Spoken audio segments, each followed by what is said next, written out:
Salbrwi Romoi Kwmajak Khoroknwi Bwta-Buphayung Borni Tongthai Udaipur Matabari Rail Station Amsayo Patimungna Chaitogani Tumo Khoroknwi Tabu Police Patimungna Misingdari Khlaijaka Thanawo Apatimungna Nokoktomani Bishingte Kok Shanan Thangai Awaini Shaka Ha Khoroknwi Kwmajak Tongnai Nokni Bororok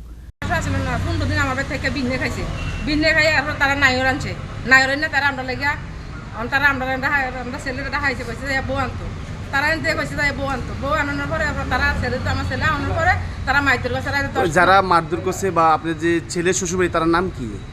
বাবার নাম Rahimia, bore নাম তার শাশুড়ির নাম খতজা বিবি আর bore নাম রুজিনা আক্তার। তাদের বাড়ি কোন জায়গায়? তার বাড়ি এসে মাতারবাড়ি স্টেশনের লগে, যে রেল স্টেশনের সঙ্গে স্টেশনের লগে। এখন কি আপনার ছেলে? আমার ছেলে লোক আমার কোন দেখে না থাকে, তার শ্বশুর বাড়ি তাওয়ানোর পরে। কি মনে হয় আপনাদের? হ্যাঁ, কি মনে হয়? আমার ছেলে তারা বাইতেছেন, তারা আমার ছেলে বার করে দিবে, আমি বিচার চাই। Udaipur Nishmi Rajmi Kokthum Chini Khorang